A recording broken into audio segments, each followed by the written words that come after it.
দর্শক সালাম আলাইকুম। শুরু করছি ইস্পাহানি মির্জাপুর চা মুক্তবাক। সাথে আছি আমি মাহমুদুর রহমান মান্না। আজকের আলোচনার বিষয় কে হচ্ছেন পরবর্তী রাষ্ট্রপতি। আলোচনার জন্য উপস্থিত আছেন গণফোরামের নির্বাহী সভাপতি অ্যাডভোকেট সুব্রত চৌধুরী, আছেন অনলাইন পোর্টাল চর্চার সম্পাদক সোহরাব হাসান এবং নওগাঁ ৩ আসনের সংসদ সদস্য ফজলে হুদা বাবুল। অ্যাডভোকেট সুব্রত চৌধুরী, আপনাকে দিয়ে শুরু করি। হাসিনা সরকারের পতনের পর থেকে শাহাবুদ্দিনকে নিয়ে যারাকে প্রেসিডেন্ট করা হয়েছিল প্রচুর কথাবার্তা হয়েছে, থাকবে নাকি থাকবে না, কবে চলে যায়। শেষ পর্যন্ত 2 বছর পর স্বাস্থ্যগত কারণ দেখিয়ে পদত্যাগ করেছেন তিনি। এর মধ্যে গণমাধ্যমে একটা কথা আসছে যে উনি শেখ হাসিনার সাথে টেলিফোনে কথা বলেছেন। এটা কোনো কারণ কিনা সেটা কেউ বলেনি, কিন্তু একটা খবর এসছে।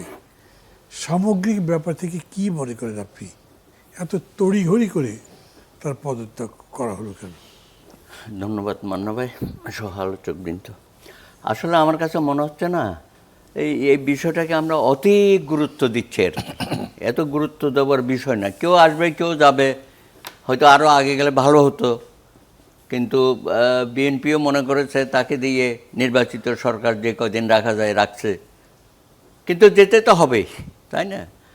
এখন 5 বছর তো তাকে তার ওই কী বলো ওটা মেয়াদকাল পর্যন্ত বিএনপি তো এটা হয়তো রাখবে না, রাখার কোনো কারণও নাই। তো এখন এই সময়টাকে হয়তো বেছে নিয়েছে।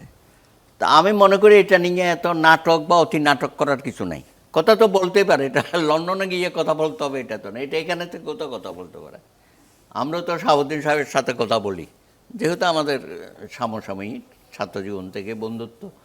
তো সেও যদি বাইরে কোনো কথা বলতে পারে বলে, এটা নিয়ে তো এত অস্থির হবার কিছু নেই। তো ওইটা কোনো ইস্যু না। ইস্যু হচ্ছে তার স্বাস্থ্যের বিষয়টা। ঠিকই ওনার চলাফেরার মধ্যে তো দেখা গেছে এইবার যে উনি লন্ডন থেকে আসার পরে 2-1টা অনুষ্ঠানে তো দেখলাম আগের মতো নাই, কথাবার্তা একটু জড়িয়ে যাচ্ছে, সেটা একটা হইতে পারে। আর বিএনপিও মনে করলো যে স্বাস্থ্যগত কারণে এখনই মোক্ষম সময় চলে যাওয়াটা। তো সেই দায়িত্বটা বিএনপির থেকে হয়তো নিচ্ছে না আর কি। বলে না যে আমরা তো বলি নাই বা আমরা চাই নাই, উনি স্বেচ্ছায় চলে গেছেন। তো গেছেন, তো আরেকজন তো হবে। তো আমরা আশা করবো যে একজন খুব উঁচু মাপের একজন রাজনৈতিক ব্যক্তিত্ব হলে ভালো হয়। কারণ বিএনপিকে ধারণ করতে হবে। রাষ্ট্রপতি, যদিও আমরা বলি যে উনি রাষ্ট্রপতি নির্বাচিত হওয়ার পরে একেবারেই নিরপেক্ষতার শীর্ষে থাকবে, সেটাও হয়তো হয় না অনেক সময়। তারপরে ধরেন সামনে নির্বাচন যদি তত্ত্বাবধায়ক বা সরকারের অধীনেই হবে, হাইকোর্ট থেকে তো রায় হয়ে গেছে, বিএনপিও হয়তো সেটা মেনে নেবে। তো সব কিছু মিলিয়ে আমার মনে হয় যা হয়েছে ভালো হয়েছে। এর থেকে আর উত্তম কিছু আমি দেখি না। কারণ একটা ঝগড়াঝাটি করে জবরদস্তিমূলকভাবে বিদায় হওয়ার চেয়ে সম্মানজনকভাবে স্বেচ্ছায় চলে গেছে। বিএনপি এটা মেনে নিয়েছে এবং বিএনপি বলেছে তার বিরুদ্ধে আইনগত কোনো ব্যবস্থা, অতীত কার্যক্রম এই বিষয়ে আমরা এখনো ভাবছি না। তবে একটা প্রেশার আছে সমাজে যে ওই আওয়ামী লীগের সময় যা কিছু করেছে, বিশেষ করে জুলাই গণ অভ্যুত্থানের সময় উনি তো একেবারেই শেখ হাসিনার একনিষ্ঠ রাষ্ট্রপতি হিসাবে কাজ করেছে, সেগুলো তো আমরা জানি।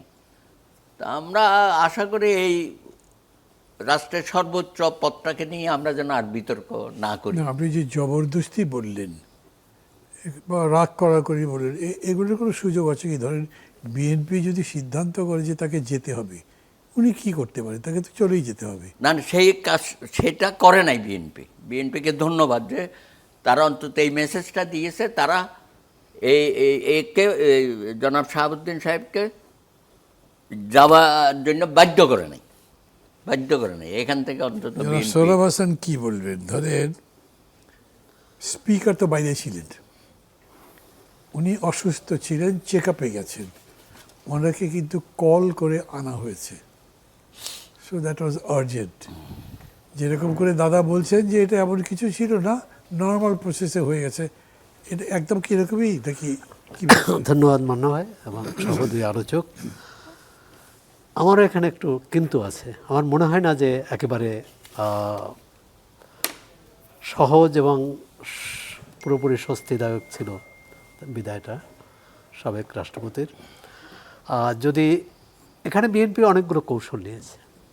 বিরোধী দল যখন তাকে অপসারণের দাবি জানিয়েছে তখন বিএনপি তাকে অপসারণ করেনি বা তাকে চলে যেতে বলেনি। আর লন্ডনের এই টেলিফোন আওয়াজ, মানে টেলিফোনের যে খবর বা গুঞ্জন, এটা সত্য মিথ্যা জানি না, তবে পত্রিকায় এসেছে, সামাজিক যোগাযোগ মাধ্যমে ব্যাপক প্রচার। বিএনপির প্রতি এটা একটা চাপ তৈরি করেছে দলের ভিতরে এবং বাইরেও। সুতরাং এই সুযোগটা বিএনপি নিতে পারে, নিয়ে থাকতে পারে। দ্বিতীয় হচ্ছে রাষ্ট্রপতির বিদায়ী রাষ্ট্রপতির অসুস্থতা, সেটা তো আছেই। বিএনপি এখান থেকে দেখালো যে তার সংসদে অবস্থান, সংসদের বাইরে, এবং এর কয়েকদিন আগে আরেকটি ঘটনা ঘটেছে বিরোধী দলের জামাত ইসলামের একটি ব্যক্তিগত বিষয়। সুতরাং বিএনপি এক্ষেত্রে এটা তার শক্তিটা দেখিয়েছে যে বিএনপি যখন চায় তখন রাষ্ট্রপতিকে সরাতে পারে, আর যখন না চাইলে রাষ্ট্রপতিকে রাখতেও পারে। এই শক্তি দেখানো কি আছে, সে শক্তি তো তার আছে। তারপরও আরেকটি হচ্ছে যে বিএনপি দেখেছে যে কোন সময় রাষ্ট্রপতি চলে গেলে এবং নতুন রাষ্ট্রপতি নির্বাচনের জন্য তার জন্য ভালো। কারণ বিএনপির সামনে এখন নতুন রাষ্ট্রপতি নির্বাচনটাই কিন্তু প্রধান। যিনি গিয়েছেন তিনি তো গিয়েছেন। ধীরে ধীরে আপনি অন্যদিকে চলে এসেছেন, তার আগে আমি মাঝখানে একটা প্রশ্ন করি। এই যে ধরেন ওনার যে টেলিফোন কনভারসেশনের কথা বলা হচ্ছে, এইটা খুব অফিসিয়াল কোনো কিছু তো হতে পারে না বোধ হয় না। কারণ হচ্ছে উনি যদি ওইখানে কি মানে গভর্নমেন্ট কোনো ডিভাইস ইউজ করে ফোন করেছেন বা হোটেলের কোনো টেলিফোন দিয়ে ফোন করেছেন, বাইরে ওভারসিজ কল, এরকম তো নিশ্চয়ই না। হয়েছে কেউ একজন গেছে, মেবি আওয়ামী লীগের কোনো নেতা কর্মী কথাবার্তা বলতে বলতে লাইন করে দিয়েছে, ওরা একটু কথা বলেন আপনার সঙ্গে। হ্যাঁ, এরকমই অনেকে বলেছেন। টেলিফোনটা সত্য কি হয়তো বলছি, সত্য মিথ্যে আমি জানি না। সেই আবার হতে পারে যে এই গুজবটাই যারা চেয়েছেন যে তিনি এখনই যান, তারা এই খবরটা চাউরো করতে পারে যে, কারণ বিএনপি এটা নিতে চাইবে না। কয়েকদিন আগে সাবেক প্রধানমন্ত্রী যে ঘোষণা দিয়েছে, তারপরে যে তার সঙ্গে এখানকার রাষ্ট্রের শীর্ষ ব্যক্তির যোগাযোগ, এটা বিএনপির জন্য স্বস্তিদায়ক। স্বরাষ্ট্রমন্ত্রী আছে কি বলেছে দেখেছেন তো, কথা তো উনি বলতেই পারেন, উনি যে কোনো কারোর সাথেই কথা বলতে পারেন, তার জন্য বাইরে গিয়ে কথা বলতে হবে কেন? দেশে থেকেও তো বলতে পারেন। না, সেটা কিন্তু এই সাবেক বা বিদায়ী রাষ্ট্রপতিও এই ধরনের বক্তব্য দিয়েছেন। তিনিও বলেছেন আমি কথা বললে লন্ডনে গিয়ে বলতে হবে কেন, আমি তো দেশের ভেতর থেকেও বলতে পারি, এবং তিনি বলছেন বলেননি। যাই হোক, তারপরও আমিও দাদার সাথে একমত যে এই পর্ব শেষ। এখন এর ভালো মন্দ বিচার ইতিমধ্যে বোধহয় দুদককে তার আগের কাজে রাষ্ট্রপতি থাকা অবস্থায় তার কোনো কাজের জন্য আদালতে যাওয়া যাবে না। এরকম না, রাষ্ট্রপতি থাকা অবস্থায় যদি দুর্নীতি করে মামলা হয় না তার বিরুদ্ধে? না, দুর্নীতি হবে। কত ধারা এটা?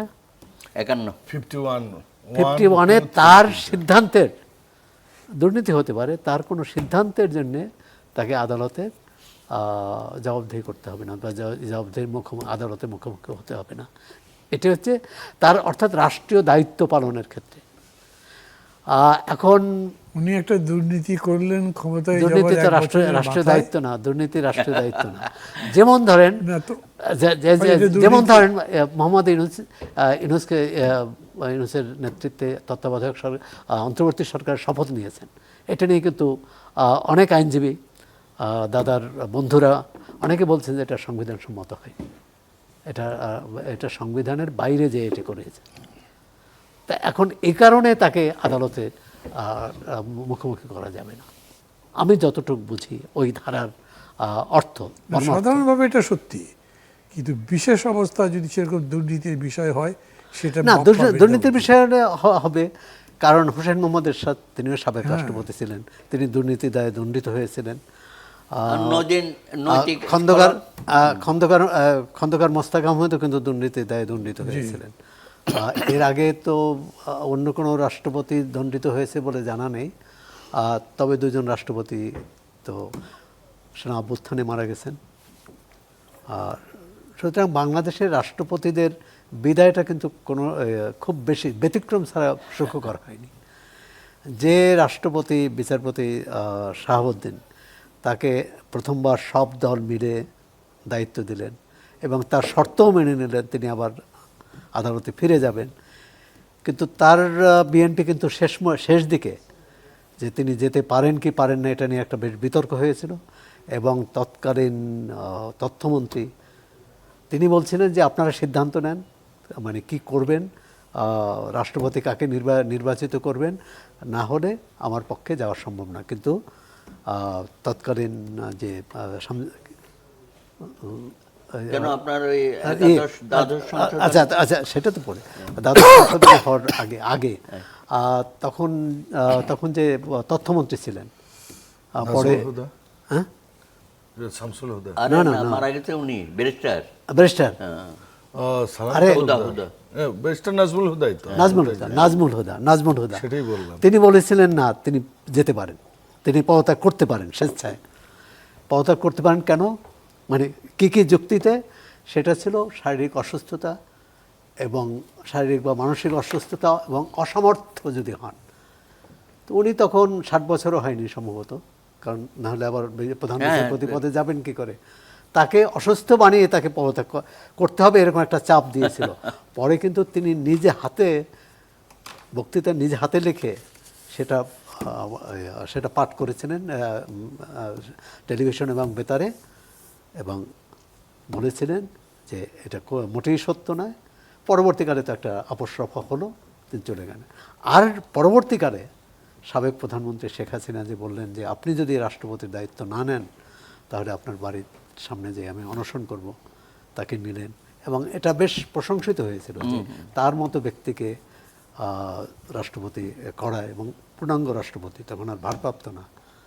কিন্তু শেষ দিকে যখন আওয়ামী লীগ নির্বাচনে হেরে গেল তখন সমস্ত দায় রাষ্ট্রপতি শাহাবুদ্দিনের উপর চাপালো এবং এটা একেবারেই খুবই অসৌজন্যমূলকভাবে অপমানকরভাবে তাকে বিদায় নিতে হয়েছে। আমাদের এই না উনি তো ফুল টার্ম করে গেছেন। আচ্ছা আরেকটি মজার বিষয়, বিএনপি নির্বাচিত রাষ্ট্রপতি অধ্যাপক ইয়াজউদ্দিন আহমদ, তিনি বিদায়বেলা আওয়ামী লীগের লিখিত যে ভাষণ সেটা পড়লেন এবং সেই ভাষণে আওয়ামী লীগের যত প্রশংসা এবং বিএনপির যত নিন্দা সেটা ছিল।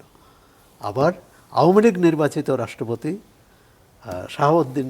মোহাম্মদ শাহাবুদ্দিন, তিনি বিএনপি লিখিত বক্তৃতা ভাষণ জাতীয় সংসদে পড়লেন এবং সেখানে বিএনপির যত প্রশংসা, আওয়ামী লীগের যত নিন্দা। এখন এটাকে কিভাবে বলবেন? কিভাবে বলবেন এটা, মানে কিভাবে নেবেন? মানে এটা থাকাই উচিত কিনা? রাষ্ট্রপতি ভাষণ দিবেন, তার বিবেক বুদ্ধি অনুযায়ী কেন দিতে পারবেন না? যদি আমরা রাষ্ট্রপতিই মানি তাকে, তিনি হতে পারে তিনি কি বিএনপির বিরুদ্ধে বিদ্রোহ করতেন এই শাহাবুদ্দিন নিজের মতো ভাষণ দিলে, অথবা ইয়াজউদ্দিন আহমদকে আওয়ামী লীগের সরকারের বিবেচনা, হ্যাঁ সরকারের বিবেচনা এটা না, কিন্তু এই আইনটা থাকাটাই তো আমি মনে করি রাষ্ট্রপতির পদের প্রতি অমর্যাদা, অসম্মান। জি, যারা ফজলে হুদা বাবুল দুইজনের কথা তো শুনেছেন, তারা দুইজনই কিন্তু এই বিতর্কের মধ্যে থাকতে চাচ্ছেন না। উনি তো চলে গেছেন, আর তাকে নিয়ে ঠাড়াঠাড়ি কেন? কিন্তু তবুও আমি মনে করছি বিষয়টা এখনও বলা দরকার, কারণ শেষে আবার তার চলে যাওয়া কিংবা প্রেসিডেন্টদের চলে যাওয়া নিয়ে একটা প্রশ্ন করেছেন। কি মনে করেন আপনি পুরো পরিস্থিতিটা কিরকম? বিশেষ করে এত জরুরি ভিত্তিতে স্পিকারকে কেন ডেকে আনা হলো তাহলে? দেখুন, আমি উত্তরে আসছি, ওনারা দুজনেই প্রাজ্ঞ মানুষ, শ্রদ্ধেয়, আমাদের অগ্রজ শুধু না, অনেক কি বলবো, আমাদের নমস্য ওনারা। তো এইখানে ওনাদের কথার সাথে আমার তাল না মিলিয়ে কোনো উপায় নেই। ওনারা আমাদের শিক্ষকের মতো, আপনি সহ। তো কিন্তু রাষ্ট্রপতি নির্বাচনে ভোট কিন্তু আমরা দিতে পারবো না, আপনি দিতে পারবেন। রাষ্ট্রপতি নির্বাচনে ভোট আমি দিতে পারবো, কথা ঠিক আছে, কারণ 70 অনুচ্ছেদ এখন উঠে গেছে, জি সো ভোট দিতে পারবো। দেখুন, প্রথম কথা হচ্ছে যে আপনার ওই শেষ কথা দিয়ে বলি যে আসলে 22তম রাষ্ট্রপতি উনি ছিলেন। আপনি যদি 55 বছরে আমরা যদি গড় করি, কেউই কিন্তু 2.5 বছরের বেশি নাই গড়ে যদি বলি। আপনি যদি ওই আপনার শেখ হাসিনা ওয়াজেদের একজন রাষ্ট্রপতি ছিলেন কিশোরগঞ্জের, মোহাম্মদ স্পিকার আব্দুল মোহাম্মদ হামিদ। আব্দুল হামিদ। স্পিকার আব্দুল হামিদ, যদি উনি রাষ্ট্রপতি ছিলেন, জি। বাট স্পিকারই সবাই তাকে বলেন। উনি কিন্তু দুবার ছিলেন, হ্যাঁ, দুবার দ্বিতীয় ছিলেন। মেয়াদে। দ্বিতীয় মেয়াদে ছিলেন। ওই রকম দু একটা, বা আব্দুর রহমান বিশ্বাস, 2-4 জন খুবই হাতে গোনা। প্রত্যেককেই আপনি সেই শুরু থেকেই আপনি মানে একদম ডে 1 থেকে লাস্ট পর্যন্তই যদি আসেন, এমনকি খুবই অল্প টাইমের জন্য অনেকে ছিলেন। আপনি ভারপ্রাপ্ত হয়েও বেশি দিন অনেকেই থাকতে পারেনি। আমরা বলতাম অস্থায়ী রাষ্ট্রপতি, উনিও বেশি দিন থাকতে পারেননি। আবার আমরা দেখেছি যে বিচারপতি আব্দুস সাত্তার, উনিও বেশি দিন থাকতে পারেননি। তো এই যে একটা আমাদের এই প্রক্রিয়া থেকে বের হয়ে আসা উচিত। রাষ্ট্রপতিটাকে আমরা একটু বিতর্কের ঊর্ধ্বে আমাদের রাখতে হবে। আমরা অনেকে বলি যে আমাদের গণতন্ত্র এখনো 200 বছর পার হয়নি, তো আমরা তখনও ভারতের মতো হতে পারিনি, লন্ডনের মতো হতে পারিনি। কিন্তু দেখুন,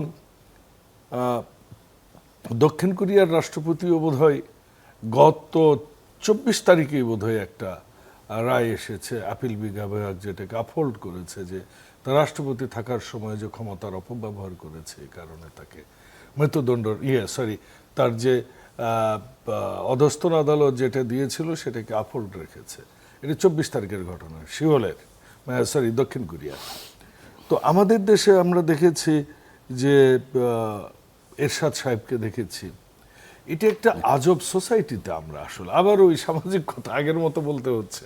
দেখুন, বিএনপি যখন করতাম, মানুষজনকে, এই মানুষরাই কিন্তু বলতো আর বিএনপি জীবনে ক্ষমতায় আসতে পারবে না, বলেছে। এই টকশোতেও বলেছে, এই বুদ্ধিজীবীরাও লিখেছে, এই কবিরাও এরকম করেছে, এই সাধারণ মানুষও, রিকশাওয়ালাও বলেছে তারেক রহমান দেশে কোনোদিন আর আসতে পারবে না। এই যে আমরা অতি দ্রুত একটা মানে উপসংহার বের করে ফেলি, আমাদের এখান থেকে চলে আসতে হবে। গণতান্ত্রিক চর্চা, গণতান্ত্রিক জায়গাগুলোকে আমাদের খুবই সুদৃঢ় না করতে পারলে আগামীতে, এবং এটাকে যদি যেই যাত্রাটা শুরু হয়েছে এটাকে আমাদের কন্টিনিউ করতে হবে। না হলে এই রাষ্ট্রপতিকে নিয়ে বিতর্ক, আসলে দেখুন এখানে অনেক কথা এসেছে, যেমন টেলিফোনের কথা, যেটার কিন্তু কোনো অফিসিয়াল ভিত্তি এখনো নেই। আপনি যদি আমার কাছে জানতে চান, আমি অফিসিয়াল কথার বাইরে কথা বলতে পারবো না একজন ক্ষুদ্র আইন প্রণেতা হিসেবে। না, কিন্তু আপনি এখানে এটা জানেন যে আমি যদি- রাষ্ট্রপতি সহ জি। 21 জনের নামে একটা মামলা হয়েছে, প্রেসিডেন্সিয়াল ইন্টিগ্রিটি রিউজ দিয়েছে। দেখুন, সেই মামলাটা এখনো মানে কগনিশনে নেওয়া হয়েছে কিনা সেটা অন্য কথা। আমরা যদি এই শাহাবুদ্দিন সাহেবের, সবাই চুপ্পু বলেন, আমি বলা উচিত না আমার, তো শাহাবুদ্দিন সাহেবের, মোহাম্মদ শাহাবুদ্দিন, ওনার যদি আমরা পর্যালোচনা করি, ওনার 2-3টা দিক আছে। ওনার রাষ্ট্রপতি হওয়ার আগের একটা দিক, রাষ্ট্রপতি হবার পরে একটা দিক। রাষ্ট্রপতি হবার দিকটা আমরা মিডিয়াতে দেখেছি, উনি কি করেছেন। উনি সালমে এসেছেন, দুদুকে থাকার সময় অনেককেই ক্লিন চিট দিয়েছেন। উনি সেই পদ্মা ব্রিজের যেটা কানাডা থেকে আসলো, সেটাকেও উনি একটা ক্লিন চিট দিলেন সেই কালকিনির আবুল হোসেন সাহেবকে, তখনকার যোগাযোগ মন্ত্রীকে। উনি আপনার শেয়ার, সেই ইসলামী ব্যাংকের শেয়ারের কথা যদি বলেন, শেয়ার কেলেঙ্কারির কথা যদি বলেন, ওনার সহ আরও 3 জনের বিরুদ্ধে একটা ঘুষ কেলেঙ্কারি মাত্র 30 লাখ টাকার, সেটাও কিন্তু পরবর্তীতে আমরা জানি যে কিভাবে এটাকে তারা মানে কি বলবো হাওয়া করে দিলেন। সোজা কথাই যদি বলি, আমরা জানতাম উনি যখন দুদুকে চেয়ারম্যান হন, কমিশনার তদন্ত, উনি অনেক ব্যবসায়ীকে উনি অনেকভাবে উনি হুমকি দিয়েছেন, অর্থ নিয়েছেন, এগুলো মিডিয়াতে আমরা দেখেছি। সোশ্যাল মিডিয়ায় তখন এতটা ওপেন ছিল না, কাজে আমরা মেন স্ট্রিম মিডিয়াতে এগুলো দেখেছি। কাজে আবার যদি আমরা আসি তাহলে উনি কি করেছেন, উনি কিন্তু 106 ধারাটাকে উনি যখন সুপ্রিম কোর্টের নিয়ে দেশের আপনার অস্থিতিশীল অবস্থা, সংবিধানকে আপহোল্ড করা, দেশকে এটা শান্তির দিকে নিয়ে যাওয়া, এবং উনি বিএনপিকে তুষ্ট করার আবার চেষ্টা করেছেন, যেমনটা উনি করতেন সেই আগের ফ্যাসিস্ট হাসিনাকেও উনি কিন্তু বলেছিলেন পদধূলি আর দেয় না। আপনার মনে আছে এই শব্দটা, সবাই জানতো এটা মিডিয়াতে। তো কাজে এই মানুষটার আমরা দোষটা বেশি দেখেছি। সর্বশেষ এসে যদি দেখি এই মানুষটা খুব তুষ্ট করার চেষ্টায় ব্যস্ত ছিলেন, যদি আমাকে রাখা যায়। এটা বাস্তব কথা। আমি বিএনপি করলেও তো এটাই তো সত্য। টকশো তো করতে এসেছি, এখন বিএনপির পারমিশন নিয়ে তো আসতে হয় না টকশো করতে। তো সেইখানে আমরা যদি তাকে সর্বোপরি দেখি যে উনি কিন্তু দায়িত্ব নেয়ার পর থেকে জুলাই আন্দোলনের বিরুদ্ধে কোনো স্ট্যান্ড নেননি। আমরা যতই বলি যে উনি অলংকার, বাস্তবিক অর্থে যদি এই রাষ্ট্রপতি কিন্তু প্রত্যেকবারই কিন্তু খুব গুরুত্বপূর্ণ হয়ে উঠেছে এই বাংলাদেশের ইতিহাস যদি দেখেন, এবং ওই গুরুত্বপূর্ণ মুহূর্তগুলোতেই কিন্তু তাদেরকে এই বঙ্গভবন ছাড়তে হয়েছে। এখন এটাই তো হয়েছে প্রায় প্রত্যেকটার ক্ষেত্রেই। আপনি দেখেন জিল্লুর রহমান সাহেব উনি অসুস্থ ছিলেন, সিঙ্গাপুরে গিয়েছিলেন, ওইটা আলাদা বিষয় ছিল। এছাড়া প্রায় প্রত্যেকের ক্ষেত্রেই আপনি দেখুন। তো আপনার কি এই স্পিকার আব্দুল হামিদ সাবেক রাষ্ট্রপতি, ওনার কি যাওয়াটাই কি ভালো হলো নাকি? তো অধিকাংশ ক্ষেত্রে এমনটা হয়েছে, কিন্তু এমনটা হওয়ার উচিত নয়। আমরা মনে করি বিরতিতে যাব একটা। জি, ধন্যবাদ। কথা শেষ হয়েছে? হ্যাঁ, শেষ। দর্শক মণ্ডলী, একটা বিরতি নিচ্ছি, সাথেই থাকুন। দর্শক, ফিরে এলাম ইস্পাহানি মির্জাপুর চা মুক্তবাকে। অ্যাডভোকেট সুব্রত চৌধুরী আপনার কাছে আসছি, মানে টার্ন অনুযায়ী আপনার কাছেই তো আসবো। কোনো কোনো পত্রিকায় লিখেছে বিচারপতি কি বলে রাষ্ট্রপতি শাহাবুদ্দিন প্রাক্তন, তার বিরুদ্ধে মামলা করা যেতে পারে। আর্টিকেল 51-এর কথা বলেছেন, আর শাহাবুদ্দিন সাহেব বলেছেন আর্টিকেল 51 ভালো করে পড়তে বলেন। কোনটা সত্যি? না, উনি তো যাচ্ছিলেন এবং হাইকোর্টে প্র্যাকটিসও করেছেন আমাদের সাথে। উনি রাষ্ট্রপতি ছিলেন বলে যে 51-এর ব্যাখ্যা ওনার মতো করে দেবে বা আমরা আমাদের কাছে যা লেখা আছে তাই আর কি। মানে ওনার ওই সময়কালীন ওনার ওই সমস্ত কর্মকাণ্ডের জন্য কোনো ইয়ে হবে না, কিন্তু নৈতিক স্খলন বা দুর্নীতি এগুলো করা যাবে, এগুলোর উপর কোনো ইয়ে নেই, নিষেধাজ্ঞা নাই। আর এর আগে কী হয়েছে সেগুলো তো আছেই, সেগুলো যদি সরকার ওপেন করতে চায় করতে পারে। এখন সরকার স্বরাষ্ট্রমন্ত্রী বলেছে ওনার ব্যাপারে মামলা মোকদ্দমা করা বা হয়রানি করা আমাদের কোনো সরকারের অভিপ্রায় নাই। তো এটা তো সরকারে, এখন ওনারা বলতে পারে আমরা তো করি নাই, দুদক করেছে, আমরা তো করি নাই, ট্রাইব্যুনাল করেছে, এগুলো অনেক সময় বলা যায় আর কি। হ্যাঁ, স্বরাষ্ট্রমন্ত্রী যখন এই কথা বলে তখন এটা একটা ডাইরেকশন মনে করেন না? না, এখন ব্যক্তি হিসাবে উনি হয়তো বলছে সরকার করবে না। এখন কোনো ব্যক্তি যদি সে অ্যাগ্রিভ হয়ে থাকে বা ক্ষতিগ্রস্ত হয়ে থাকে তার কারণে, অতীতে যেগুলো নিয়ে আলোচনার মধ্যে আছে, এমপি মহোদয় বলেছেন কিছু ঘটনা, তো তারা তো যেতেই পারে, সেটা কোনো বাদ নাই। কিন্তু এই সময়ে জুলাই অভ্যুত্থানে ওই ইয়ের সময়, হাসিনার সময়ে উনি যে নীরব ভূমিকা পালন করেছে দেশের অভিভাবক হিসাবে বা পরোক্ষভাবে তার পক্ষে ছিল, সেগুলো তো আমরা জানি। সে ব্যাপারেও তো এগ্রি পার্সন যারা শহীদ হয়েছে তারাও তো যেতে পারে, যে উনি সর্বোচ্চ পর্যায়ে থেকে নীরব ভূমিকা পালন করেছে, আমি তো পুত্র হারা হলাম, তাই না, স্বামী হারা হলাম, অনেক কিছু হইতে পারে। তারপরে ধরেন এই যে 18 মাসও তো অনেক অনিয়ম করেছে এই ইউনূস সাহেব এবং তার উপদেষ্টারা। তো সেখানেও তো ওনার হয়তো সম্মতি ছিল নানান বিষয়ে, এমনকি যে সমস্ত অর্ডিন্যান্স হয়েছে সেই অর্ডিন্যান্সগুলোর কতটুকু আইনসঙ্গত বিধিসম্মত হয়েছে এখন সংসদ যাচাই বাছাই করে তো অনেকগুলো তো ফেলে দিচ্ছে, কিছু রাখছে হয়তো তারা। তার মানে কি উনি যা করে সেটাই মানতে হবে, তা তো হইল না এখানে, তাই না? আমাদের বিচার বিভাগের স্বাধীনতা না, ওনার অন্তর্বর্তী মাধ্যমে সরকার পেলাম, যেটা- সেটা ওনারা ফেলে দিয়েছে। হ্যাঁ, অন্তর্বর্তী সরকার যেটা করেছে সেটাই রাষ্ট্রপতি যে অনুমোদন করেছে সেরকম তো দরকার লাগে না। না, এখন তো সংসদে পাশ করতে হবে, সেটা বলছি। এখন পাশ হ্যাঁ, করতে তো হবে, ওই যে কিন্তু বলা ওটার হচ্ছিল জন্য যে আপনি উনি যা বিচার- করেছে এটাকে কোথাও কোনো কোয়েশ্চেন করা যাবে ওটার না। জন্য আপনি শাহাবুদ্দিন চুপ্পুকে তো দায়ী করতে পারছেন না। না, সেটা বলছি না, আমি বলছি যে উনার এই সমস্ত কার্যক্রম আমরা তো সংসদের মাধ্যমে কিছু ফেলে দিচ্ছি, আবার গণভোটের যে অর্ডিন্যান্সটা জারি করা ওইটা বিএনপি এখন বলতে এটা বেআইনি। এই গণভোট করাটাই সংবিধান সম্মত হয় নাই। তার মানে কি, তার যে সমস্ত কার্যক্রম যে আমরা মেনে নেব নীরবে, এটাও তো না। সংবিধানে আছে বটে, কিন্তু আমরা তো অনেক সময় অন্য প্রতিক্রিয়াও আমরা দেখাচ্ছি।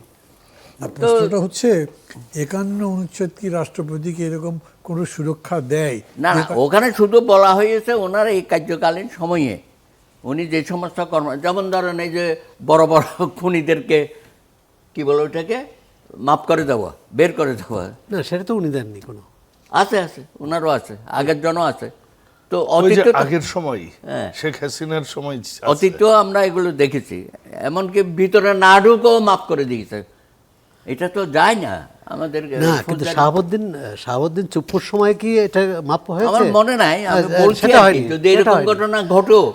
মোহাম্মদ শাহাবুদ্দিনের সময় হয়নি। আমি সেটা মানে হয়েছে- এই ধরনের হয়েছে মোহাম্মদ আব্দুল হামিদের সময়, হয়েছে ইয়াজউদ্দিন আহমদের সময়, জেলেরও যখন ওই তো যখন আওয়ামী লীগ ক্ষমতায় ছিল এবং তার আগে বিএনপি ক্ষমতায় ছিল। তো সেগুলো তো আমরা করতে পারি না, এগুলোর ব্যাপারে তো তাকে আমরা আইনের আওতায় আনতে পারি না, ওই কার্যক্রম। কারণ কিন্তু আমি বলছি যে নীতি, নৈতিকতা এবং দুর্নীতি এবং অন্য পদস্খলন যদি হয়, এখন নারকীয়তা যদি কেলেঙ্কারির একটা বিষয় হয়, আপনি সেটা তো তারা তো ছেড়ে দেওয়া যাবে না। এখন যেমন এমপি সাহেবকে ওনারা ছাড়বেন না হয়তো বা। হ্যাঁ, সুতরাং রাষ্ট্রপতি হলেও তো এই ধরনের অপরাধগুলো কিন্তু বিচার্য বিষয় আর কি। তো যাই হোক, এখন উনারে সরকার কিভাবে, এই তো উনি তো যাবেন বোধহয় বাইরে, দীর্ঘস্থায়ী উনার দরকার, চিকিৎসা দরকার, উনি জটিল রোগে আক্রান্ত, তাহলে সরকার নিশ্চয়ই তাকে অ্যালাউ করবে বাইরে যাওয়ার।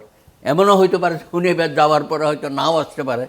এমনও শুনেছি যে ওনার অন্য দেশে নাগরিকত্ব আছে, সম্পদ আছে। নিশ্চয়ই সরকার সামনে কি করে সেটা আমরা দেখব, আমরা তো সবাই আছি। এখন কিছু বলবেন না লক্ষণ দেখে? না, সরকার বলছে যে আমরা তার বিরুদ্ধে আইনগত কোনো ব্যবস্থায় যাচ্ছি না তার অন্য কোনো অপরাধের জন্য। তবে আমার কাছে মনে হয়েছে উনি আশ্বস্ত যে এই সরকার তাকে চিকিৎসার জন্য, দীর্ঘ সময়ে চিকিৎসার জন্য দেশের বাইরে যাওয়ার অনুমতি দেবে। হ্যাঁ, অনুমতি দেবে। এটা বোধ একটা হতে পারে, আন্ডারহ্যান্ড ডিলও হইতে পারে, হয়তো উনি যাবেন বা যাওয়াই উচিত যদি শারীরিক সেরকম। হ্যাঁ, শোনেন, উনি যদি রাষ্ট্রপতি থেকে বলতো আমি চিকিৎসা নেব, কারো কোনো সাধ্য ছিল? উনি তো রাষ্ট্রীয় খরচে বেশ রাজার হালে গিয়ে, তাই না, চিকিৎসা তো করে আসতে পারতো। না, অন্তর্বর্তী- আমি তো এই জন্য তার ধন্যবাদ দিই। না, অন্তর্বর্তী সরকারের সময় তো কোনো তিনি যেতে চেয়েছেন যে না, ওনার তো জিম্মে করে রাখা আপনি তো হয়েছে। ওনাকে ধন্যবাদ দিতে চাইছেন। চাইছে যে কিন্তু উনি রাষ্ট্রপতি থাকা অবস্থায় আরো দীর্ঘস্থায়ী চিকিৎসার জন্য যাওয়ার ওনার সুযোগ ছিল, কিন্তু তিনি সেই সুযোগটা নেন না। আচ্ছা, এখন আমি আপনাকে এরকম করে বলছি, উনি যতদিন রাষ্ট্রপতি ছিলেন ততদিন তার কোনো অসুখ বেরোয়নি। যখনই পদত্যাগের কথা আসলো তখন এমন অসুখ বের হয়ে গেল যে তাকে দীর্ঘস্থায়ী হতে পারে, এটা রাজনৈতিক চিকিৎসার অসুখও জন্য হতে পারে, যেতে যেটা হবে। আমরা বলি। তবে আমি তার যত কাছে থেকে দেখেছি বা জেনেছি, অসুস্থ, বেচারা অসুস্থ, চলাফেরে অনেক সমস্যা হচ্ছিল দেখছি। আর ওই চিঠির মধ্যে তো অনেক কথাই লিখেছে। যাই হোক, মানুষের অসুখ বিসুখ নিয়ে আমরা একটু আলোচনা নাও করতে পারি, প্রয়োজন নেই। বয়স হলে তো সবাই নানান জটিল রোগে ভোগে। এই যে বেগম খালেদা জিয়ার অসুস্থতা নিয়ে যে সমস্ত কথা বলেছে, এমনও হয়তো এই রাষ্ট্রপতি তো বাজে কথা বলেছে, তাই না? তো এগুলো তো অসহনীয় কথাবার্তা। জেনুইন অসুস্থতা নিয়ে যখন কথা বলে তখন মানুষ বিক্ষুব্ধ হয়, হ্যাঁ, সেটাই। কিন্তু রাজনীতির সাথে যুক্ত করে যে অসুখ আসে তখন মানুষ প্রশ্ন করে। না না, যাই এখন হোক, বেগম এই খালেদা বিতর্কের জিয়া মধ্যে তো আমরা রিলি না যাই। অসুস্থ ছিল। আপনার কথা আমি মানি, হ্যাঁ। এই বিতর্কের মধ্যে না যাই। আচ্ছা। যারা সোহরাব হাসান, ক্ষমতাসীন বিএনপি জুলাই সনদের যতটুকু অংশের সাথে একমত হয়েছে, মানে যেখানে নোটা 20 নেই, সেখানে রাষ্ট্রপতিকে সিগনিফিক্যান্ট পাওয়ার কিছু দেওয়া হয়েছে জুলাই সনদে। প্রধানমন্ত্রী এবং রাষ্ট্রপতির ক্ষমতার ভারসাম্যের প্রশ্নে বিশেষ করে বেশ কিছু গুরুত্বপূর্ণ নিয়োগের ক্ষেত্রে প্রধানমন্ত্রীর পরামর্শ ছাড়া এককভাবে সিদ্ধান্ত নেওয়ার অধিক এখতিয়ার দেওয়া হয়েছে। জুলাই সনদ বাস্তবায়ন হলে আমরা কি রাষ্ট্রপতির সেই ভূমিকা দেখতে পাবো আশা করেন? এখন আপনার প্রশ্নের জবাবের প্রসঙ্গে আরেকটি বিষয়ে আনতে চাই। এখানে মাননীয় সংসদ সদস্য আছেন, তারাই রাষ্ট্রপতি নির্বাচন করবেন।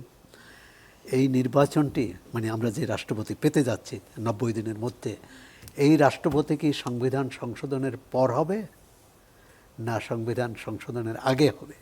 যদি আগে হয় তাহলে বর্তমান যে সংসদ আছে এই সংসদ নির্বাচন করবে, আর যদি সংশোধনের পরে হয় তাহলে কিন্তু তিনি জুলাই সনদ অনুযায়ী নিম্নকক্ষ ও উচ্চকক্ষের সদস্যদের ভোটে নির্বাচিত হবে।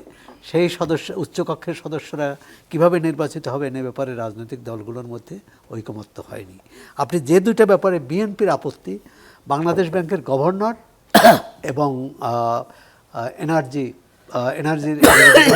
কমিশন, হ্যাঁ, এই দুটোর বিষয়ে বিএনপির আপত্তি যে এটি রাষ্ট্রপতির হাতে ছেড়ে দেওয়া যায় না। এবং আমিও মনে করি এখানে কিন্তু প্রধানমন্ত্রীর স্বেচ্ছাচারিতা বন্ধ করতে আবার রাষ্ট্রপতিকে স্বেচ্ছাচারী হিসেবে সামনে নিয়ে না আসা হয়। কারণ একই, আমরা প্রধানমন্ত্রীকে বিশ্বাস করি না, কারণ তিনি অন্যায় করতে পারেন, তিনি গণবিরোধী ভূমিকা নিতে পারেন, একজন খারাপ লোককে এই পদে আনতে পারেন, তাহলে রাষ্ট্রপতি পারেন না। না, প্রশ্নটা কিন্তু বিশ্বাস অবিশ্বাসের হচ্ছে না, প্রশ্নটা হচ্ছে in the term of governance আপনি সেখানে নিউট্রালিটি রাখতে পারবেন এর কথা বলে। আপনি একটা পার্টির প্রধান হিসেবেই বা পার্টির মূল নেতা হিসেবেই প্রধানমন্ত্রী, রাষ্ট্রপতিকে আমরা তো সেভাবে আর দেখবো না। যখন তিনি রাষ্ট্রপতি তখন তার পদত্যাগ করতে হচ্ছে, তিনি সব কিছু ছেড়ে দিচ্ছেন, he is a neutral person, আপনি তার কাছে দিতে চাচ্ছেন প্রধানমন্ত্রীকে। আমি বলছি যে যখন আমরা আলোচনা করছি তখন কনসেপ্টটা কিন্তু এইটা, এই কারণে রাষ্ট্রপতির হাতে এই নিয়োগগুলো না। এখানে আবার অনেক মানে রাষ্ট্রবিজ্ঞানী বা সংবিধান বিশেষজ্ঞ মনে করেন আমরা যদি সংসদীয় পদ্ধতি অনুসরণ করি তাহলে সংসদীয় পদ্ধতি হচ্ছে সংসদই হচ্ছে সিদ্ধান্তের মালিক, এখানে প্রধানমন্ত্রীও না, রাষ্ট্রপতিও না, অন্য কেউ না। সংসদের উপর আমরা আস্থা রাখবো না, আমরা একজন ব্যক্তির উপর আস্থা রাখবো, সেটা তো আরো বিপজ্জনক। ব্যক্তির উপর কি প্রেসিডেন্ট কি শুধু প্রেসিডেন্ট ব্যক্তি, এবং ব্যক্তি কেন, আমরা যে আলোচনা করলাম মোহাম্মদ শাহাবুদ্দিন এবং ইয়াজউদ্দিন আহমদ, এর আগেরগুলো বাদ দিলাম, তারা যে কাণ্ড করেছে, যে সুব্রত দা বলছেন যে মোহাম্মদ শাহাবুদ্দিন আওয়ামী লীগ ক্ষমতায় থাকতে যা করেছে গণ অভ্যুত্থানের সময়, তিনি হিসেবে করেছেন না, আমি বলছি তিনি করেননি, কিন্তু তিনি দায়টা রাষ্ট্রপতি হিসাবে তার দায়, নৈতিক দায়িত্ব অস্বীকার করতে পারে। কিন্তু আমি বলছি এই নৈতিক দায়টা কিন্তু ইয়াজউদ্দিন আহমদের আরও বেশি, কারণ তিনি এক ধরনের সংবিধানই লঙ্ঘন করেছেন। জরুরি অবস্থা তো সংবিধানে থাকার কথা না, মানে তার নেতার তার দলের নির্দেশ অনুযায়ী করেছেন দুইজনই দলের নির্দেশ অনুযায়ী করেছেন না। পরে যেটা করলেন, প্রথমটা করলেন নির্দেশ অনুযায়ী, অর্থাৎ শেখ হাসিনা যতদিন ক্ষমতায় ছিলেন মোহাম্মদ শাহাবুদ্দিন তার হুকুম মেনেছেন বা তার অভিপ্রায় বাস্তবায়ন করেছেন, কিন্তু যখন ক্ষমতা থেকে চলে গেলেন শেখ হাসিনা তখন তো তিনি ইউনূস সাহেবের কথা শুনেছেন এবং বিএনপি সরকারের কথা শুনেছেন, ইয়াজউদ্দিন আহমদের কথা, অন্যভাবে বলেন ক্ষমতার কথা শুনেছেন, ক্ষমতার কথা শুনেছেন। হ্যাঁ, তাহলে রাষ্ট্রপতি পদের যে মর্যাদার কথা বলেন, তাকে যে ওই ক্ষমতা আমরা দিতে চাই যে তিনি বাংলাদেশ ব্যাংকের গভর্নর নিয়োগ করবেন, কারোর সাথে আলাপ করার প্রয়োজন নেই, যেটি এই জুলাই সনদে আছে। ঠিক আছে, আমি তো মনে করি এক্ষেত্রে বিএনপির আপত্তির যৌক্তিকতা আছে। কিভাবে সর্বোত্তম হয় আমি জানি না, মানে আপনি এই যে পাওয়ারের ব্যালেন্স যতটুকু একটু করা যায় সেটাও করতে চাইছেন। আমি ব্যালেন্স করার পক্ষপাতী, কিন্তু ব্যক্তিকে ক্ষমতা দিয়ে না, ব্যক্তির স্থলে ব্যক্তিকে দেওয়া হচ্ছে। হতে পারে কমিশন করে হতে পারে। আমি আপনাকে বলি, এটা তো আপনি জানেন বোধহয় যে সংস্কার কমিশনের প্রপোজালটা ছিল একটা কনস্টিটিউশনাল কমিশন করার কথা, যে তারা নিয়োগগুলো সেটা হতে পারত। কনস্টিটিউশনাল পোস্টগুলো হ্যাঁ, সেটা হতে পারে। বিএনপি সেটা হতে পারে। সেটা বিএনপি সেটা হতে পারত, এই কিন্তু কম্প্রোমাইজ ব্যক্তিকে যখন দিল যে প্রধানমন্ত্রীকে নিরাপদ নয়, রাষ্ট্রপতি নিরাপদ, আমি তো মনে করি রাষ্ট্রপতি কিন্তু আরো অনিরাপদ, প্রধানমন্ত্রীকে সরাতে পারে।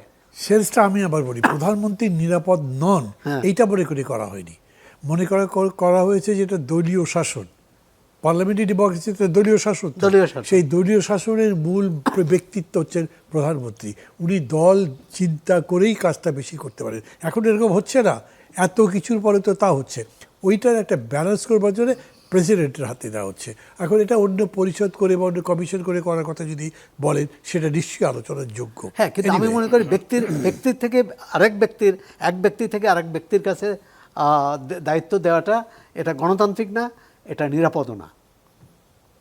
ওকে ওকে, জনাব ফজলে হুদা বাবুল, মানে প্রশ্ন আপনাকে আর একটা করবো, কিন্তু তার আগে উনি যে প্রশ্নটা করলেন সেটা তুলি, যেহেতু আপনি সরকারি দলের লোক, যদিও আপনি আবার কতখানি সরকারি দলের প্রতিনিধিত্ব করেন বা কতখানি সেটা বলেন ক্যারি করেন আমি তা জানি না, কোনো সম্ভাবনা আছে যে জুলাই সনদ অনুযায়ী প্রেসিডেন্ট নির্বাচিত হবেন?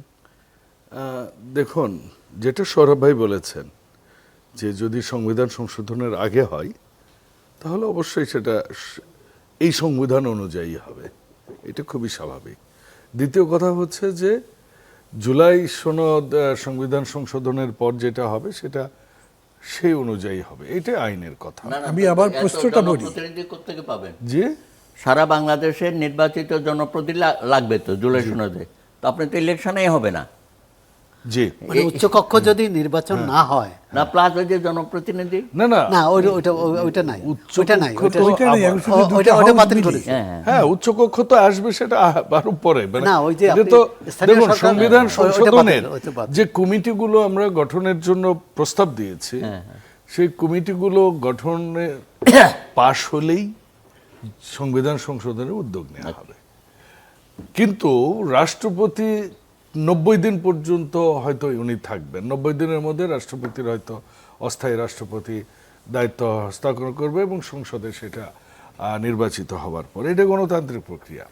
আমার প্রশ্ন কিন্তু- হচ্ছে যে এই 90 দিনের মধ্যে কনস্টিটিউশনের এই অনুযায়ী ইলেকশনটা হবে কিনা, তার মানে আপার হাউস গঠন হবে এবং দুই হাউস মিলে গোপন ভোটের মাধ্যমে জি এই নির্বাচন হবে কিনা প্রেসিডেন্ট? না, আপাতত সেটা তো হচ্ছে না। এটা চূড়ান্তভাবে হবার তো- বলা যাবে? না না, এটা চূড়ান্তভাবে বলা যাবে না, কারণ আমি দলীয় সিদ্ধান্ত এবং সংসদের সিদ্ধান্ত আমি জানি না। কিন্তু আপাত দৃষ্টিতে যেটা সাদা চোখে মনে হচ্ছে যে আমাদের সংসদটা হয়তো সেপ্টেম্বরেই বসবে, তার আগে হয়তো নয়, কারণ 90 দিন সেপ্টেম্বরে তো আপনি কারণ- প্রেসিডেন্ট নির্বাচন করবেন, তাও পত্রপত্রিকায় দেখছি। 2 মাসের মধ্যে করবে বলেছে হ্যাঁ, ওই তো আগস্ট। ওই তো সেপ্টেম্বর। আগে বসলো, হ্যাঁ, বসে আপার হাউস বানালো, তারপরে ভোট করলো, সেটা কি হতে পারে না? সেটা তো সংসদে অধিবেশন ডাকতে হবে। সংস্কারের কথা বলে। না, অধিবেশন ডাকলো, অধিবেশন ধরেন একটা অধিবেশন তো আর 5 দিনে শেষ হয়ে যাবে না। না, সেটাই। একটা অধিবেশন ধরুন 1 মাস চললো, ন্যূনতম 1 মাস চললে আমরা যদি 15 দিনে যদি সরকারি দল ও বিরোধী দলের সংসদ সদস্যরা একমত হন, ইতিমধ্যে কমিটি হয়েছে, জি, বিশেষ কমিটি করা হয়েছে রাষ্ট্রপতি- সংবিধান সংশোধনের জন্য, হ্যাঁ। আর সেখানে যদি বিরোধী দলের তারা যদি অংশ নেন এবং ওই কমিটি যদি সিদ্ধান্ত নেয় যে আমরা রাষ্ট্রপতি নির্বাচনের আগেই আমরা এই অন্তত না, উচ্চকক্ষের যে বিষয়টা আইনটা নাই, আপনি সেটা নিয়ে তো কথা বলতে পারবেন। আইন করবে, আইন তো কোনটা- আইন করবার জন্য আইন তো কোনটা নাই? সংসদে যেতে হবে। আইন কোনটা সংসদ নাই? তো যাবে, আইনের জন্য তো আপনার সংসদ বসতে না না হবে। সংসদে তো যাবে, এটা তো বলা হয়নি কোন যে আইনটা নাই বলছেন আপনি? যেমন আপার হাউস গঠন এই করার আইন নাই? সংবিধান সংশোধনটা তো করতে হবে, না তো করে তো সংবিধান আপনি সংশোধন upper house বসে এ যেতে সংবিধান পারবেন না। সংশোধন করেই আপনি আপার হাউস করবেন। হ্যাঁ, তো সেটার জন্য তো সংসদ অধিবেশন ডাকতে আচ্ছা, আমি হবে। আপনাকে আরেকভাবে প্রশ্ন করি, প্রশ্ন জবাব সুব্রতদা আপনিও দিতে পারেন। ধরেন সংবিধান সংশোধন করা গেল না, রাষ্ট্রপতি নির্বাচন হলো, তারপরে আপার হাউস গঠন হলো এবং আপার হাউস যেরকম করে বলা হলো এখানে সেরকম করে গঠন হয়েছে, তখন ওই রাষ্ট্রপতি কোন বিধান অনুযায়ী চলবেন? আগের বিধান অনুযায়ী নাকি যে সংশোধিত সংবিধান তার ভিত্তিতে চলবেন? আগের বিধান অনুযায়ী চলবেন, কিন্তু তার ক্ষমতার এক্সারসাইজগুলো উনি করবেন নতুন সংবিধান অনুযায়ী। কারণ একটা আইন যখন ইন মানে নতুন প্লেস, সংবিধানে তখন যদি বলা হচ্ছে যে এই পোস্টগুলো উনি নিজে ইন্ডিপেন্ডেন্টলি মনোনয়ন দিতে পারবেন, বিএনপি তো জুলাই সনদ সব পালন করবে। বিএনপির দুইটা বিষয়ে যে দিয়েছে সেটা তো সৌরভ ভাই বললেন। আমি সেই জন্যই তো প্রশ্নগুলো করছি জি। যে 5টা 6টা পজিশন বলা হয়েছে যে উনি প্রধানমন্ত্রীর সাথে আলোচনা না করেও নিয়োগ করতে পারবেন। জি, তার মানে সেটাও এগ্রি করবেন। যদিও আপনি জুলাই সনদে অনুযায়ী আমরা president দক্ষিণ বানাননি। প্লাজায় যেটা স্বাক্ষর করেছি আপনি এটা প্রশ্নটা আমাদের বুঝেছেন? জাতির কাছে কমিটমেন্ট যে আমরা ওইটা না পালন না, করব। আপনাদের কমিটমেন্ট ধরেন। জি। আচ্ছা, বিএনপির অভিপ্রায় অনুযায়ী জুলাই সনদ বাস্তবায়ন হলো, মানে আপনার যেসব জায়গায় না, বিএনপির অভিপ্রায় অনুযায়ী না, নয়, যেটা মানে আমরা সবাই মিলে স্বাক্ষর সবাই করেছি মিলে- দক্ষিণ ও। প্লাজায়, না, না, ওইটা আমরা হ্যাঁ পালন ভাই, আমি করব। কি বলছি, আমি বলছি জি। বিএনপির অভিপ্রায় অনুযায়ী অথবা তার প্রতিশ্রুতি অনুযায়ী জুলাই সনদে যে আপনাদের যে অঙ্গীকার জুলাই সনদের প্রতি, অর্থাৎ আপনাদের যেখানে আপত্তি আছে সেটা বাস্তবায়ন করবেন না, আপনারা জনগণের কাছে যে প্রতিশ্রুতি প্রতিশ্রুতি দিয়েছি, দিয়েছেন সে নির্বাচনী অনুযায়ী করবেন, ইশতেহার ধরে দিয়েছি। নিলাম বিরোধী দল সেটা সম্মতি দিল, জি। তাহলে রাষ্ট্রপতি নির্বাচনের আগে উচ্চকক্ষ গঠনে বাধা কোথায়? আসেন এখন তো আপনার উচ্চকক্ষ গঠনের জন্য তো সেটা সংবিধানে ইনসার্ট করতে হবে। আপনার তো আইন যখন হ্যাঁ, নাই, আইন পাশ হবে, আইন কোথায় পাশ হবে আইন? আইন তো সংসদে- পাশ হয় সংসদে। হ্যাঁ, তো সংসদে সংসদ তো- অধিবেশন তো ও, ডাকতে আমি হবে। তো বললাম ডাকবেন, ডেকে পাশ করবেন, সংসদ তাই তো অধিবেশন তো বলছি। ডাকবে। সংসদ মাত্র বাজেট শেষ হয়েছে। তাতে কি হয়েছে? না না, এটা তো আমাদের বলাই হয়েছে এই যে- 90 দিনের মধ্যে। হ্যাঁ, ঠিক আছে। 90 দিনের এই মধ্যে। যে সংবিধান সংশোধনের জন্য যে কমিটিটা গঠন হয়েছে, তাদের তো মিটিং করতে হবে, তো তাদের তো ওই বসতে মিটিং- হবে। না না, ওদের তো ওই একটা কমিটির মিটিং বিশেষায়িত তো কমিটি। অধিবেশন দরকার নাই। ওই কমিটির মিটিং কিন্তু যে কোনো সময় হতে পারে। তারা সাজেশন করতে পারবে, তারপর হ্যাঁ। সংসদ ডাকতে আচ্ছা, হবে। সংসদ ডাকবে তো? সেই সংসদে এরকম সবাই ভোট দিবে। সাজেশনের ভিত্তিতে হতে সংসদ ভাই, ডাকবার এরা তো দরকার শর্ত নেই। নাই যে যেদিন সংসদ ডাকবে ওই দিনই রাষ্ট্রপতি নির্বাচন হতে হবে, তা তো না। না, ঠিক হ্যাঁ, আছে। হলো তো। ঠিক তা আপনি 15 দিন পর রাষ্ট্রপতি নির্বাচন হলো। করলাম, 7 দিন পর করলো, হ্যাঁ, 15 দিন পর হলো। জি। এই 15 দিনের মধ্যে আইন পাশ করা সম্ভব না? হ্যাঁ, সম্ভব তো। আমি তো সেটাই বলছি। আমি ওই প্রশ্নটা আপনাকে প্রথম করেছিলাম যে সেই পথে যাবে কিনা, আপনি না বলেছেন বলে আর আমি এগোইনি। না, না। কিন্তু তখন আমি প্রশ্ন করছি, আপনি তো জুলাই সনদ বাস্তবায়ন করবেন, যদিও বলছেন আপনার প্রদত্ত অঙ্গীকার আপনি 2-3 বার বললেন, সেগুলো আপনারা করবেনই। আপনারা আপনাদের নির্বাচনের ইশতেহারে সুপ্রিম কোর্টের কি বলে সচিবালয় তো অঙ্গীকার করেছেন, হ্যাঁ, বিচার বিভাগের সম্পূর্ণ স্বাধীনতা অঙ্গীকার করেছেন, কিন্তু সেটা করেননি না না, ওইটা করতে আমাকে সংবিধান সংশোধনে যেতে হবে। সেজন্যই কেন? এবং এটা তো সংসদে মাননীয় আইনমন্ত্রী এবং স্পিকার পর্যন্ত রুলিং দিয়েছে ব্যাপারে, যে ওখান থেকে তো সরে আসবার কোনো অপশন নেই। আমরা ওইটা আরো অধিকতর ভালো করে করবার জন্য আমরা কমিটি করেছি এবং সেটার ভিত্তিতে আগামীতে এটা আচ্ছা হবে। দাদা, আমি আপনার কাছে আসি। আমি আমার প্রশ্নটা আপনাকে করছি, যদিও আমি যখন করেছি তখন আপনি শুনেছেন। আমি বলছি বিএনপি কিছুই করলো না, সরকারের যারা যারা আছেন তারা জুলাই সনদ অনুযায়ী আপনার রাষ্ট্রপতি নির্বাচন করলো না, কারণ আপার হাউসই নাই। তো আগের নিয়মটাই কি উনি মেনে চলবেন?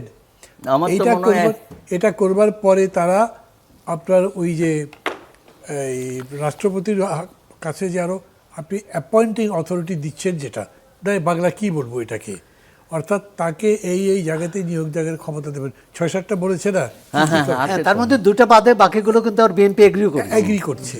ওইটা কি কার্যকর হয়ে যাবে নাকি তার জন্য আলাদা রেজলিউশন করতে হবে? আপাতত রাষ্ট্রপতি নির্বাচন এখনকার যে প্রেজেন্ট সিস্টেম আছে ওইটাতেই হয়ে যাবে। আমার মনে হয় না বিএনপি এত দ্রুততম সময়ে এটা পরিবর্তন করতে পারবে। তার মানে উচ্চকক্ষ হচ্ছে না রাষ্ট্রপতি কখন হবে নির্বাচনের তারা আগে। তো বলছে না, তারা বলছে আমরা আর উচ্চ কক্ষের জন্য তো জুলাই সনদের দরকার নেই, এটা তো 31 দফার মধ্যেই আছে, হ্যাঁ, তাই না? এটা তো 23 সনে তারা অঙ্গীকার করেছে, 2 বছর আগে অঙ্গীকার করেছে আমরা এগুলো করব। 31 দফা তো আর আমরা বাবা বলেছি। সেগুলো করেন না। আপনার মিত্র দল হিসেবে এটা জোর দেন। না না, আমরা তো বলেছি যে আপনি 31 দফার মধ্যে হাত দেন। উনি বলে যে একটু সময় দেন। আমি কি বলবো, প্রধানমন্ত্রী তো বলেছে করবেন বলেছে, উনিও একটু বলেছে। সময় বলতে প্রধান প্রেসিডেন্ট নির্বাচন পার হয়ে গেল, 3 মাসও পার হয়ে গেল। এটা একটু পার হয়ে সময় মানে যাবে। একটু কি এটা নিয়ে আমরা বিতর্ক করছি, কিন্তু আসলে সরকার ওনাদের ভোটে এই রাষ্ট্রপতি নির্বাচন করে ফেলবেন আর কি। তারপরে যা হয় দেখি কদ্দূর কি করে। আচ্ছা, দ্বিতীয় হচ্ছে বিরোধী দল যদি না আসলো তাহলে সংশোধনীটা কি একতরফা হবে? হইলে হবে, ওরা তো ওয়াকার সিস্টেমে চলেই গেছে। তাহলে কি দুজনের দুটি পথ আলাদা আজ দুজন আর দুটি পথ তো দুজনের দুটি দিকে আলাদা, বেঁকে গেছে। আলাদাই হবে। পথ তো আলাদাই। কারণ আমরা তো আর ওই পর্দা টেনে কাজ করার লোক না, নাস্তা খাওয়ার লোক না। না না, আমি এটা বুঝেছি যে তো- অন্তত সংসদীয় পদ্ধতিতে এখন যে সিস্টেম আছে আপনারা জামাতের সাথে মিলমিশ করে পারবেন না। না, পদে না, পদে আমরা বাধা মিলমিশ হতেও চাই না এবং এটা হওয়ার কোনো যৌক্তিকতাও নয়। পদে পদে এখানে বাধা সৃষ্টি কেন করবে তারা? ওই লাইনে যাচ্ছি আমরা? ফজলুর দেখুন, মামুন, এখন আমি আপনি একটু- যত জোরের সাথে এই কথাটা বলছেন, খেয়াল করে দেখেন যে আওয়ামী লীগ থাকতে এই কথা অত জোরের সাথে বলেননি। তখনও জামাতের সাথে আপনাদের ঐক্য ছিল এবং জামাত এই সংস্কৃতির চর্চাই করেছে। হ্যাঁ মান্না ভাই, ঠিক আছে, এটা আপনি ঠিক বলেছেন। এমনকি এটা এমনও একটা হাওয়া একটা সময় গেল যে বিএনপি ইসলামিক মূল্যবোধের দল, অথচ শহীদ প্রেসিডেন্ট জিয়াউর রহমান এটাকে ধর্মীয় মূল্যবোধের দল করে গেছেন। এরকম একটা কিন্তু হাওয়া এসেছিল, এই লেভেলে গিয়েছিল। জি। কিন্তু আপনি জানেন যে 14 বা 15-16 পর থেকেই, আপনি আরো আমার চেয়ে বেশি জানেন, তো গ্রামের নেতা, বলেন, তখন আপনি আমাদের মানে একজন শুভাকাঙ্ক্ষী ছিলেন সব সময়। আর শুভাকাঙ্ক্ষী আমি এখন আছি, আমি চাই যে আপনারা সাকসেসফুল হন, কিন্তু যেগুলো ভুল মনে হচ্ছে সেগুলো বলতে চাই। না, অবশ্যই, বলতে সেটা গিয়ে আবার আমিও ভয় বলি। পাই যে ভুল বোঝেন নাকি। সেটা আমিও বলি, সব সময় বলার চেষ্টা করি, সীমাবদ্ধতা থাকার পরও বলার চেষ্টা করি, এটাই স্বাভাবিক, কোনো একটা দল করি আমি। তো বিষয়টা হচ্ছে যে যে জিনিসটা নিয়ে ধোঁয়াশার তৈরি হয়েছে, এই জিনিসটা ধোঁয়াশার কিছু নয় কিন্তু। কারণ আমরা সংবিধান আপহোল্ড করলাম, আমরা রাষ্ট্রপতিকে দিয়ে ভাষণ দেওয়ালাম, রাষ্ট্রপতি ভাষণ দিলেন, আমরা 133টার মধ্যে 90%ই আমরা অধ্যাদেশকে আমরা আইনে পরিণত করলাম, রাত দিন কাজ করলাম। আমরা 1 মাস আগে, মানে সংসদ এই বাজেট অধিবেশন শুরুর দিকে, আমরা তারও আগে আমরা বিরোধী দলের কাছে সংবিধান সংশোধনের জন্য বিশেষ কমিটি গঠনের প্রস্তাব দিয়েছিলাম, নাম চেয়েছিলাম। তারা নাম দিতে অনেক দেরি করেছে, নাম দেয় না। শেষ এখনো পর্যন্ত নাম দেয়নি, দেয়নি। এখনো দেয়নি। হ্যাঁ, সেটাই বলছে, অনেক দেরি করে ফেলেছে, এখনো দেরি করেছে। তো এরপর কি করেছে বিরোধী দল? দেখুন যে বিরোধী দলের অনেকেই রাষ্ট্রপতির কাছে শপথ নিয়েছে, আবার রাষ্ট্রপতির বিরোধিতা করেছে। এই যে দ্বিচারিতা করতে করতে আমরা বাজেট অধিবেশন পর্যন্ত এসেছি। এখন রাষ্ট্রপতি যে কারণে গেলেন, উনি একটা কথা বলেছেন, আমার মনে হয় যে আমাদের স্বরাষ্ট্রমন্ত্রী মহোদয় এটাকে একটু অন্যভাবে বলেছেন। ওনারা যে কারণে আমাকে অ্যাক্ট করতে বলছেন বা সরকারকে অ্যাক্ট করতে বলছেন বিরোধী দল, সেগুলো আমলে নেবার মতো কোনো বিষয় এখনো আমরা খুঁজে পাইনি, এটা বলেছেন স্বরাষ্ট্রমন্ত্রী। আপনি একটু, আমি নিজে ওনার ইয়েটা দেখেছি, বক্তব্যটা, এই জন্য আমি বললাম, দায়িত্ব নিয়েই বললাম। আমার হাতে কিন্তু সময় নেই আর। হ্যাঁ, তো এখন যেটা হবে, হ্যাঁ, দেশের রাষ্ট্রপতি নিয়োগ হবে, প্রচলিত আইনই হবে আনটিল দ্য নতুন আইন যখন হবে তখন অবশ্যই সেই, কারণ আগের আইন তো তখন আর থাকবে না, তো নতুন আইন অনুযায়ী রাষ্ট্রপতি দেশ পরিচালনা করবেন বা দেশের দায়িত্বভার গ্রহণ। Thank you. সৌরভ হাসান, কিছু বলবেন? না, এটা তো বিতর্ক হচ্ছে। বিএনপি নেতৃত্ব কি করবেন এটা তো হুদা ভাইয়েরও জানা নেই, উনি ব্যক্তিগত অভিমত দিয়েছেন এবং সে কারণে সিদ্ধান্তটা কি হবে। প্রথমত রাষ্ট্রপতি নির্বাচন হতে হবে 90 দিনের মধ্যে, এটা আমরা ধরে নিয়েছি। একজন রাষ্ট্রপতি পাচ্ছি, কাকে পাচ্ছি তাও জানি না। তো এবং মানে এই কারা আপনার কথা বলছে সেটাও হতে পারে, কারণ যে বাংলাদেশের নাগরিক হলেই কিন্তু রাষ্ট্রপতি হতে পারবেন 35 বছরের বেশি বয়স হলে। হ্যাঁ, আপনি আমার কথা বলছেন? হ্যাঁ, আচ্ছা, তা আপনি তো বললেন যে না না ঠিক আছে। না, অনেকে বলছেন, দু একজন বলেছেন, আচ্ছা, মান্না যাই ভাই হোক। বলছেন নাকি? অথবা বিএনপির প্রশ্ন হলো যে বিএনপি, আপনাকে আর আগ বাড়তে দেওয়া যাবে না, আপনি আরো খুব আচ্ছা কথা বলবেন। বিএনপি একজন রাষ্ট্রপতি বেছে নেবে। একটা হচ্ছে যে বিএনপি এক্ষেত্রে কি সরকারের বিরোধী দলের সাথে কথা বলবে? আমি মনে করি অনানুষ্ঠানিক হলেও কথা বলা উচিত। এটা হচ্ছে বাধ্যবাধকতা নেই। তাহলে দাদা কি বলবেন? না দেখেন, বিএনপির আমি সাথে তো সবাই নিয়ে আমার। বিএনপির সাথে আমরা দীর্ঘ সময় আন্দোলনে ছিলাম। প্রতিটা পদক্ষেপে বিএনপির সাথে আমাদের গুরুত্বপূর্ণ বৈঠকগুলো হয়েছে। 31 দফার আগে তাদের 27 দফা ছিল, আমাদেরকে সঙ্গে নিয়ে তারা 31 দফা করেছে। প্রত্যেকটা আন্দোলনের কৌশল কী হবে না হবে, খুঁটিনাটি সব বিষয় আলাপ হচ্ছে। সেই দিন আমরা এই প্রশ্নগুলো তুলেছি। উনি বলেছে আগামী দিনে রাষ্ট্র পরিচালনার ক্ষেত্রে আপনাদের পরামর্শ নিয়ে আমরা রাষ্ট্র পরিচালনা, তো আমি আশা করব সেদিন যদি হিসাব করে তাহলে আজকে তো আগামী দিন হয়ে গেছে, কিন্তু পরামর্শ তো আপনার সাথে না করেনি। কদিন আগে হয়েছে। আমি বলছি যে এই যে আলাপগুলো করলাম, Thank আমরা you. আশা করবো যে Thank you, মাননীয় দাদা। প্রধানমন্ত্রী তার যারা জোট সঙ্গী ছিল, বিশেষত যারা যুগপৎ আন্দোলনে আমরা ছিলাম, তাদেরকে সঙ্গে নিয়ে সমঝোতার ভিত্তিতে কাজগুলো করবেন। থ্যাংক ইউ দাদা, আপনাদের তিনজনকেই ধন্যবাদ জানাচ্ছি। দর্শক মণ্ডলী, আমি অনুষ্ঠান শেষ করব। শেষ করবার আগে দুটো কথা বলা দরকার। এখন তো জুলাই মাস তো শেষ হয়নি, জুলাই মাসের প্রবাহ আমাদের মধ্যে আছে, রক্তের দাগও শুকায়নি। একটা অদ্ভুত বিষয়, 2 বছরে এখনও রক্তগুলো তেমনি তাজা মনে হয়, জীবন্ত মনে হয়, চেতনা এখন পর্যন্ত মানুষের মধ্যে জল জল করে। আমরা কী চাইছিলাম? দেশটা বদলে দেব, নতুন একটা দেশ বানাবো, নতুন বাংলাদেশ। নতুন দেশ যদি করতে চান তাহলে আমাকে তো একটা রাষ্ট্র তৈরি করতে হবে। আমাদের কি রাষ্ট্র এখনও তৈরি হয়েছে? এখন পর্যন্ত বিচার বিভাগ, আইন বিভাগ এবং লেজিসলেচার, আমরা তিনটা কি ভিত্তিতে চলবে, কি সম্পর্ক হবে, সেটাই নির্ধারণ করতে পারছি না। আমরা মনে করছি যে এক্সিকিউটিভের পাওয়ার বেশি থাকা দরকার। আর এখন দেখেন, রাষ্ট্রপতি একজন নির্বাচন করা, রাষ্ট্রপতি মানে অনেক বড় প্রতিষ্ঠান, দেশের সবচেয়ে বড় সম্মানিত এবং ক্ষমতার জায়গা, তাকেই নির্বাচন করবার পদ্ধতি আমরা জানি না কী হবে। এটা সবাই মিলে করবার কথা ছিল, কিন্তু সবাই মিলে করবার কোনো উদ্যোগ নেই। কেমন করে হঠাৎ করে যেন রাষ্ট্রপতি চলে গেলেন। আবার কি হঠাৎ করে কেউ আসবেন আমাদের চিন্তার বাইরে? আমরা এখন পর্যন্ত জানি না। আমরা চেয়েছিলাম যে এটা যেরকম করে জুলাই সনদে বলা আছে সেরকম করে সবাইকে নিয়ে, দরকার হলে উচ্চকক্ষ নিম্নকক্ষ বানিয়ে সেটার মধ্যে থেকে একদম গোপন ভোটের ভিত্তিতে যদি বানানো হতো তাহলে আমাদের জন্য ভালো হতো। হয়তো আগামী দিনের জন্য আমরা কোনো একটা পথ তৈরি করতে পারতাম নতুন বাংলাদেশ গড়বার। আশায় থাকি আমরা সবাই, দেখি কি হয়, এবং সবাই মিলে চাই, সবাই মিলে যাতে আমরা একটা সাফল্যের জায়গায় পৌঁছাতে পারি। ভালো থাকবেন, খোদা হাফেজ।